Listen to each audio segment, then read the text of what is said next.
はい、皆さんこんにちは。お久しぶりでございます。Kyotopia Podcast へようこそ。イエーイ、お久しぶり。ようこそ。Welcome to another Kyotopia Podcast episode. My name is Micah, and joining me as always is the spectacular Yuko Sensei. Yay!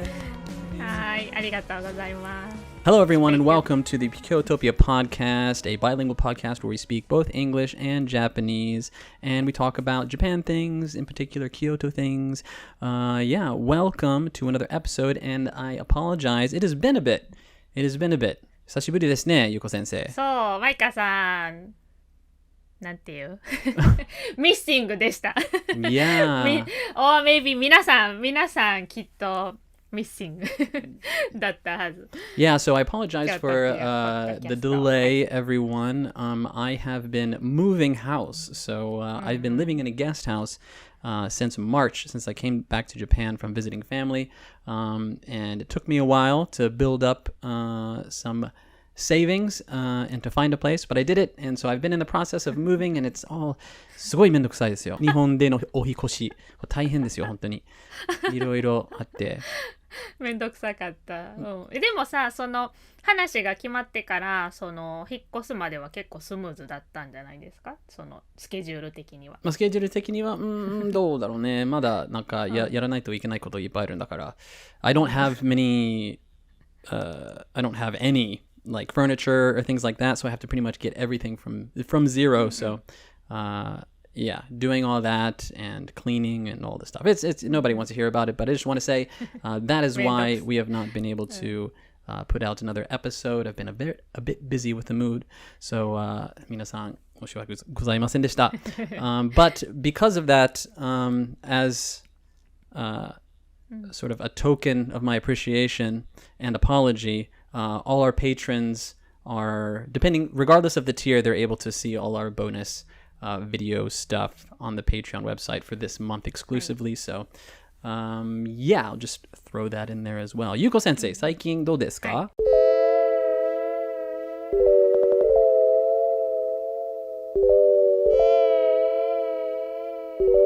最近ね、なんかでも7月めっちゃ忙しかったですよね。マイカさんはエクストラで多分忙しかったと思うんですけど、私もなんか気づいたら8月になってたって感じですかね。そうですね。それは、もちろんね、その今日のメイントピックの祇園祭りのこともあるんですけど、なんかいろいろやっぱり夏になってイベントがさOh, that's right. ちょこちょこ Yes, we had an event. そう、この間ね、キョートピアの3回目か3回目で、しかもこの初めてのアウトドアハイキングイベントを開催して、そう楽しかったですね。イエーイ、楽しかったですね、はい、本当に楽しかった。思ったよりすごい最高でした。なんか思ったより、いやだってさ、なんか私のやることが責任あるからやることがいっぱいあって、あんまり楽しめるかどうかちょっとオーガナイザーとして、そうオーガナイザーとして。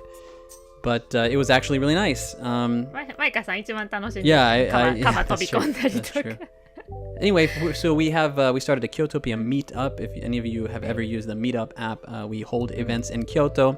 We started out doing language exchange, and this is our third event we did last month, where we went to a river kind of around Arashiyama area. Was it Katsura? Is it the Katsura-gawa? 保津峡駅で言うと保津峡駅。But the river, though. で、清滝。清滝 is the river. そうそうそう、清滝 river. はい。滝ってウォーターフォールですよね。Right. でも実際イメージしてるダーっていうウォーターフォールはなかったですね、あそこは。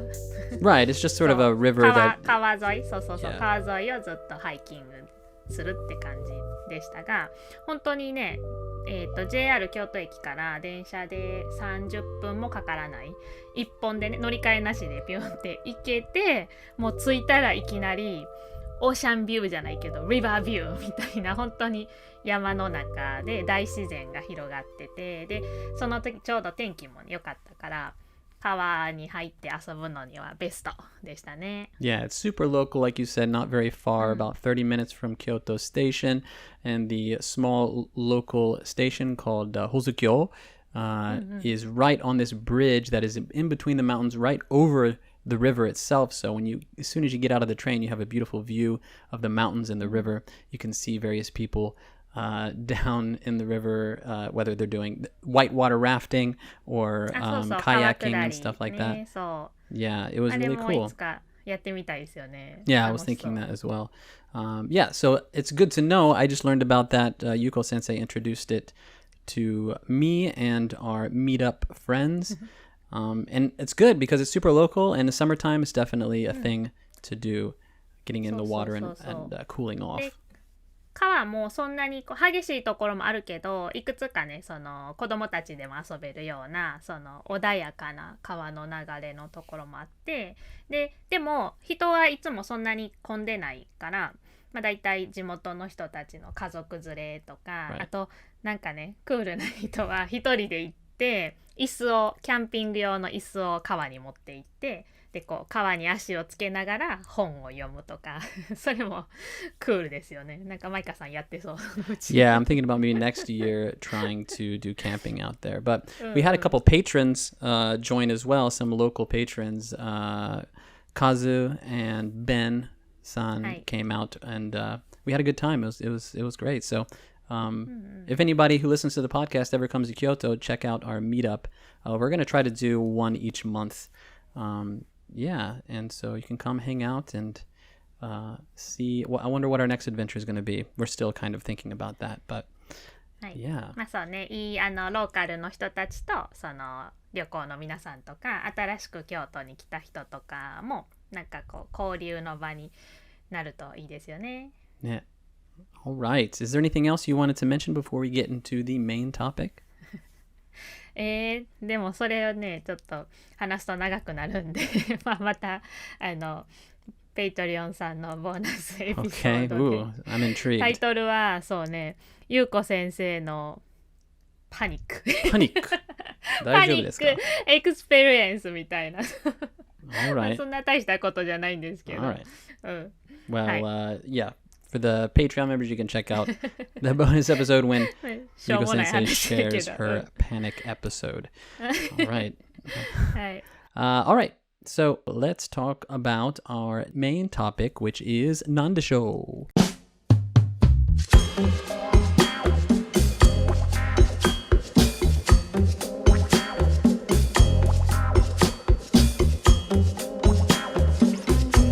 今日のメイントピックはやっぱり7月の京都といえば祇園祭り。Yay! Gion祭り。Yeah, so this year was my first time experiencing the Gion Matsuri. Yuko Sensei は初めてでしたっけ？実はね、私も関西人なんですけど、初めての祇園祭りでした。Yeah, だからめっちゃ楽しかった。Yeah.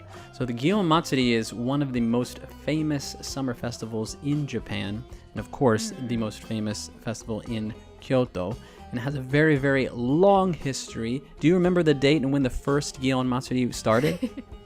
約1000年ぐらい前だと記憶しておりますが。So it's the year 869. Yes. So I was close. Yeah, so it's a very, very old festival, and it's very strange. So this is the first time they've done the Gion Matsuri in 2 years, right? そうですね。 Because of the pandemic and everything, Corona, right, is very dangerous to get a lot of people together. But it's very interesting because actually the purpose of the Gion Matsuri was originally to ask the gods to help them during an epidemic. So I guess in Japan there was lots of sickness going on back in that day, and they were trying to have a big religious ceremony to get the gods to help them through the epidemic. So it's very, hopefully that helps with us this year. そうね、京都を守ってください。まあ京都だけじゃなくてね、こう日本からそういうもうなんか疫病とかそういう悪いこととかウイルスとかも全部出ていってくれたらいいなと思いますが、まあ実際ね、去年とか一昨年もちっちゃい本当にもうなんかその祇園祭の一部だけのセレモニーはまあ、一応伝統だから続けてたみたいなんですけど、こう毎年のようにこういう山鉾、そのいろんな、おみこし作ったりとかイベント自体はやってなかった。だから本当に静かにちっちゃくは続けてたみたいなんですよね。とまあ歴史的にも歴史上でこう戦いが続いた時とか、なんか震災でどうしても大震災とかで続けられなかった年も、まあ多分ねそのブランクはあったとは思いますが、そんなに1000年以上のこう続いている歴史があるこのフェスティバルを今年実際京都に住みながら体験できて、もう私はね、京都に引っ越してきてよかったなって心の底から思いました。Yeah, it was ね、マイカさん。Yeah, definitely. It was really cool. And plus, because of the pandemic, we haven't had any summer festivals in Japan for the past 2 years. So it was just really nice to hear that music, that traditional Japanese omikoshi, like you said, the yamahoko, the big floats that they have, and just seeing all the traditional stuff and the community coming together, having those festival foods like takoyaki and yakisoba, and 屋台のお祭りの感じとかね。yeah, it was just very refreshing and very nice to see, and it got me sort of excited, about living in Japan again.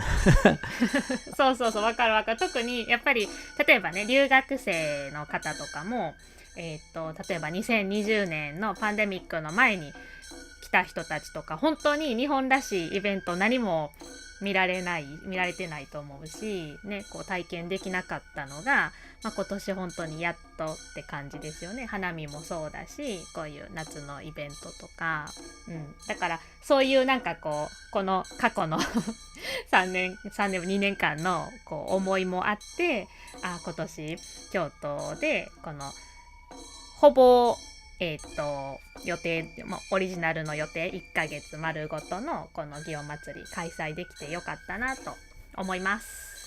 So, talking a little bit more about the festival itself, it is a festival of the Yasaka Jinja, which is one of the most famous, shrines in Kyoto.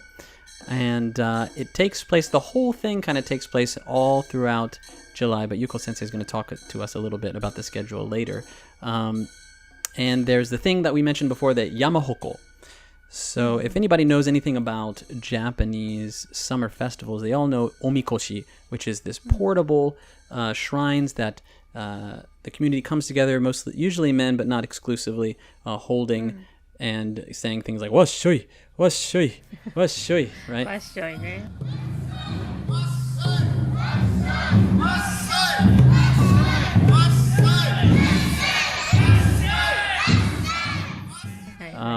But these are kind of similar, but they're on wheels and they're huge. They're very, very big, and they're very unique. And originally, there's 66 of these hoko or yamahoko, and each one is supposed to represent a different prefecture of Japan. Apparently. あ、そうなんだ。Yeah. Prefecture 都道府県 Yes. へー。But I think the number has changed. So there's two different types. There's the yama and the hoko. So now there is 23 yama and 10 hoko. So the hokos are the really, really big ones. はい。And the yama are kind of smaller. So the hoko, I think there's only 10 of those, and the yama there's 23. And each one of these has a unique theme. Sometimes they represent an animal or a historic person or something like that. And each one has a sort of religious charm that is either attached to it and also attributed to it. For example, there is one that's called, I remember, the koiyama. 恋山 Koiyama is koi, like the koi fish. あー、はいはいはいはい。うんうん。 So the koiyama, koi, because the koi swims upstream, this one represents achievement. And so people, if they're trying to make great accomplishments, they would go to that particular one and pray and make donations or whatever and buy the little omamori things. And so there's a lot of different ones. And actually, we went together and looked at some of them ourselves. And we took video and そうね、ペイトリオンさん用のなんていうのライブウォーキングツアーみたいなねビデオを撮りました。あの時そうね恋山 yeah. らへん見たような気がする。Yeah, and there's also this thing called the chigo. はい。 Have you heard of the chigo? チゴはい。 So this is a very thing. This is I didn't know this when I went to the festival this year, but when I did a little bit of research, like apparently every year they choose a sacred child or a boy. They get like a local boy, and he has to be on one of the floats, on one of the Yamahoko, and he's paraded throughout the city of Kyoto, and he's not allowed to touch the ground the whole time. And he's got like almost like geisha white paint, all like adorned kind of like kabuki style dress. And apparently to prepare, he needs to be purified and he needs to be isolated and things like that. So I'm very curious about who this boy was this year and how they choose. And 確かにね、それは私も気になった。 Yeah, and like what does he have to do before, like to prepare? And how old is the kid? Anyway, it's very interesting. If you look online, you can see photos of it. Yeah, it's very, very interesting. This is something I didn't realize until I did a little research. But you knew about this, the Chico? そうね、なんとなく聞いたことはあって、あとその後一応私も調べてみたら、そうその毎年こう男の子ね一人神の使いみたいな感じで、その人間私たちとその神様のそのメッセンジャーみたいな感じのこう選んで、でなんだっけなぎなただったかな、その山鉾の一番最初先頭のそのフロートに唯一それだけがその生きた人間が乗っているみたいなのは見ました。Interesting. When I started to read about like, they select a child, and I was like, are they going to do a sacrifice? I thought it was going to be like human sacrifice. Sacrifice って where they like kill the human. 殺すってことね。そう I was like, no, hopefully originally they did not do that. 生贄みたいな、この子の命をみたいなね。そうでももしかしたら昔はそんなことがあったのかな、ないといいけど。It's a human pattern that we see in the old religious ceremonies. But yeah, that's when I started to read. I was like, are they going to... 怖い。でもその辺ちょっとね深掘りしていろいろ詳しく調べてみるとちょっとびっくりの歴史が出てくるかもしれないですね。怖い。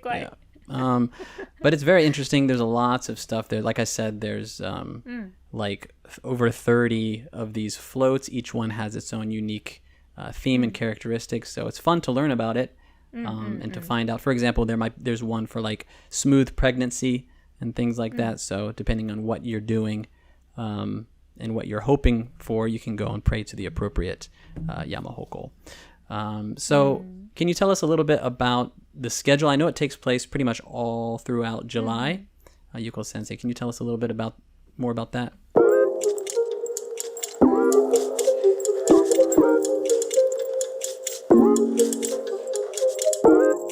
でもこれ本当に1ヶ月かけてするイベント、するお祭りって珍しいですよね。Yeah.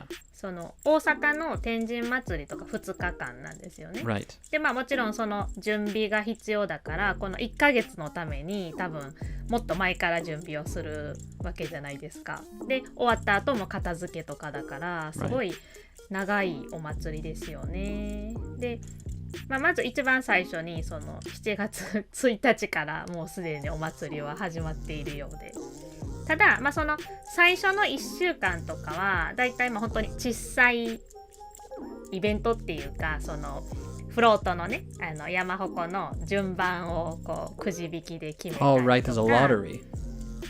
そうなんか順番もう一番最初は決まってるみたいで、それ以外のなんかそのどういう順番でそのおみこし回るかみたいなのを決めたりとか、あとそのさっきの稚語男の子のセレモニーをしたりとかっていうあんまりどっちかって言ったら大きいイベントじゃなくって、そういう小さい始める前の挨拶のセレモニーとかね、そういうのが前半1週間ぐらいであって、でだいたいそうやね2週目ぐらい、あとなんか7月10日とかそのあたりから少しずつあそこの祇園市場のメインの通りとかにこの山鉾のフロートの準備が始まって、そこでちょっとずつ皆さんがそれぞれ、ね、この 手とか本当に体だけを使ってネイルとか釘とか使わずにみんなでハンドメイドで作っていくだし山鉾を作っていくのが2週目で、実際近くに行ったら組み立ててる様子とかも見られるから作ってるところを見るのも面白いですよね。Right. でちょっとずつできていって、で一応メインと言われる時期が7月の14日ぐらい、真ん中ぐらいですね、中旬ぐらいから、15、16、17で、一応17の日曜日がメインの神様がちょっとこうパレードして回る、その前のこのフロート山鉾とかが街中をこうまず清めるみたいな、綺麗にするっていうそっちのパレードの方が今はメインというか、フロートがいろいろねカラフルで音楽鳴らして回るからそれをみんな見に来る人が多いですよね。So the Gion Matsuri is kind of, and throughout the month of July, is split into two parts. So the first week, there is a lottery where they decide who, the order of the floats, like when they're parading around the city, which one goes first, second, third, and all that. So there's a lottery to decide that, and they're also doing whatever preparations they need to do for the chigo, or the sacred child that's going to be paraded around the streets. And so that's like the first week. And then the second week, they start actually building these yamahoko. And it's very interesting because they have very special traditional techniques in building them where they don't use any nails. And they just use ropes and like the wood fits together like puzzle pieces. And they're actually doing them on the streets. So you can watch as they are putting these things together, they're very massive and very impressive. The wheels themselves are as big as people. So it's a very interesting thing to witness. And so the first 2 weeks are just sort of the preparation. And then in the middle of the month is when they have the what like you said, what is considered the main part of the Gion Matsuri, where they parade all the floats in the order that the lottery decided throughout the streets, and everyone can see the child all dolled up and waving and all that stuff. Yeah. So then what happens for the second half? それから、一応そこでメインのほら屋台とかが出る歩行者天国、車がストップされてみんな歩けるようになってっていう、それが一番メインので、その後が後祭りって呼ばれてる、これもなんか一時なくなってて何十年ぐらい前、20年ぐらい前に再開されたらしいんですけど、もう一回そのパレードをするためにまた新しいその後祭り用の山鉾が建てられて、同じように順番にプリパレーションから始まってちょっとずつ出来上がって、でその週末、その次の週の週末にもう一回パレードがあるって感じですね。ただこの時はもう屋台とかは出ないので、どっちかって言ったらちょっと静かな、人は集まるんですけど、その前の週ほど賑やかではないっていう感じですかね。Okay, so for the second half of the month of July, after the main initial parade is over, they sort of reset and make further preparations for one final go at a parade. But if I remember correctly, I was told that of the yama, the 23 yama and the 10 hoko, only certain ones are used in the first half and only certain ones are used in the second half. I think the second half there's not as many, and so it's not as a big parade as the first one, but it's more, I guess you could call it the closing parade. そう、多分そんな感じの位置づけですね。後祭りって名前もついてるぐらいだし。後祭り、yeah. はい。Cool. So which parts did you, sorry, is there something else you wanted to add? いえいえで、それが終わったらもうあとは本当に最後同じように最後締めの挨拶したりとか、今年も無事に終わってよかったですねみたいな、そういうちっちゃいセレモニーがあって、そうね、31日に終わるって感じです。Nice. So which parts were you able to see? 私、 Yeah. 今年でもね、私めっちゃ見に行きましたよ。本当？最初の準備の期間は正直全然見てなくて、やっぱりメインの16日17日そこの週の平日にほぼ毎日見に行きました。Wow. 週末はね、人がめっちゃ混むのが予想できたので、できるだけそれを避けてと思って、例えば昼間の空いた時間に行ったり、あと夜仕事終わってから10時頃に行ってもまだランタンがついてて、ちょっと音楽が聞こえたりしてよかったです。インスタにもめっちゃビデオ載せました。Nice, nice. Yeah, myself, I watched a bit of the beginning part of it when they were constructing the Yamahokos. And I was going to go to the main parade, but at that time I had a couple friends visiting from Tokyo. We had talked about seeing it, but once we saw the crowds, because this year, I mean, it's a big event. It's the first time they've done it in 2 years. I think a lot of people were anticipating this festival, so a lot of people maybe came from outside of Kyoto to enjoy as well, and the streets were completely packed. Plus, it's a hot, humid Japanese summer, and I was like, you know what? Maybe this is not the this is not the vibe that I want right now. I wanted to have more of a relaxing Kyoto time with my friends, so we decided to avoid it. But maybe next year I'll be able to see the main event if I can find a nice building up on like the 9th floor or something at the top where you can see out the window and watch all the people go by. But yeah, avoiding the crowds was kind of my main thing this year. いやでも、その方がいいと思う。私もそのメインのパレードの日は見に行かなくて、もうツイッターとかからね、たくさん写真とかビデオ流れてくるんで、やっぱりめっちゃ混んでんなと思って。Yeah, I just saw the photos and I was like, no way, this is maybe too much for me. なんかすっごいなんか pandemic's not finished, so. 人の海みたいな感じで、めっちゃいっぱいね、びっくりするぐらい人の頭があったから、これは行かなくてよかったな。でも個人的にもなんかその準備してる時期、なんか静かな夜の京都の街中にその静かにね、そのライトアップされてるその山鉾が見られる方が私はすごい好きでしたね。Yeah, that was really cool. For 1 month you have the floats and all the traditional style lanterns and stuff all along the streets deep in the center of the city. It's very nice when you're commuting or going anywhere and you're just like, oh, it's actually very pretty right now because they're preparing for Gion Matsuri. The Matsuri vibes start very, very early and last for a full month. So it's really nice and something that if you are in Japan, or especially if you're around the Kansai area in the summer season, definitely recommend checking out the Gion Matsuri. It was really cool.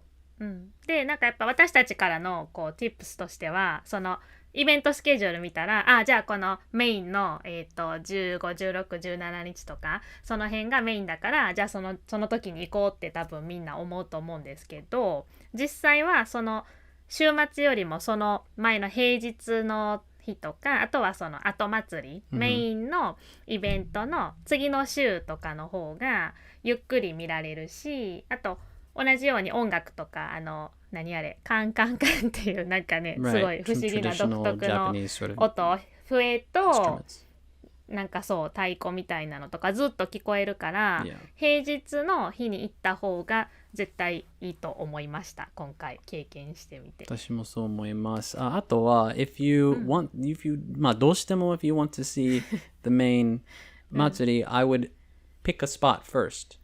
Like find a building that maybe has a patio outside or a veranda seating or something. Go up on the building and watch it from there, safe from all the crowds.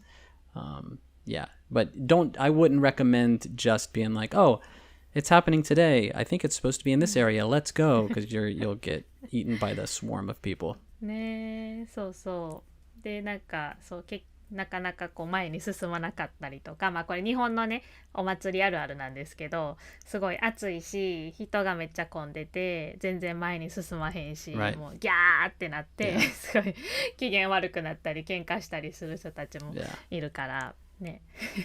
気をつけてください。うんうんとは思います。でも本当に良かったです。マイカさんは個人的にはそう。I thought it was どのパー great. ト I が was just happy to see the summer vibes, the summer Japanese festival vibes again. And I was very impressed with how large these Yamahoko floats are. そうね。 I am a little disappointed I did not get to see the parade itself, but I'm sure I will maybe in future years. I'm looking forward to next year for sure. そうですね。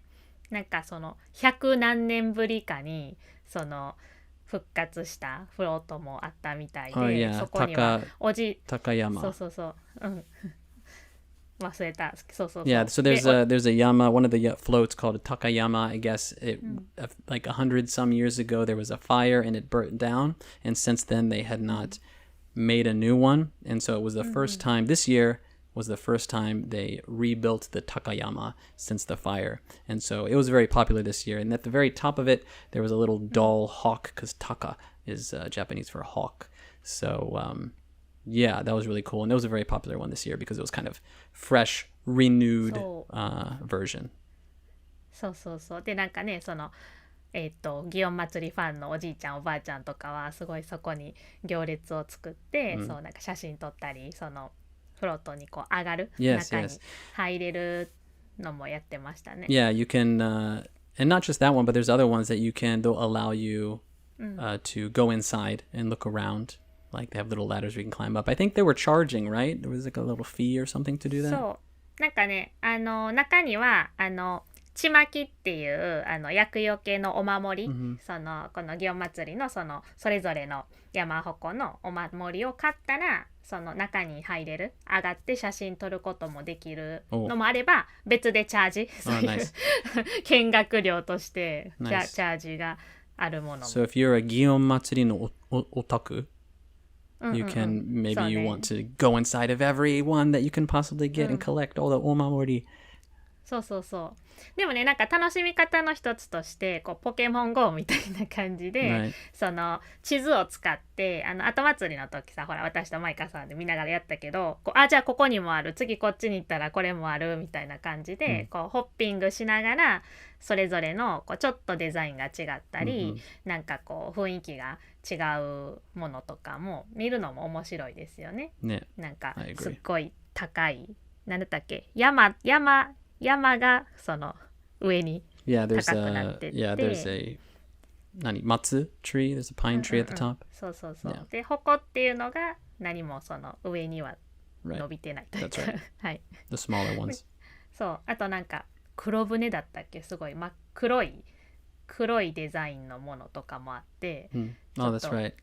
そうクールだなって思ったり、なんかせっかくだから来年はちょっとこうやってせっかくね詳しくなったし、Yeah. いろいろそういう山鉾ホッピングみたいなポケモン GO 的な感じでいろいろ見てみたいなと思いました。Yeah. So next year we'll do a little bit more research and maybe learn about more of the そう each individual Yamahoko, become Gion Matsuri experts.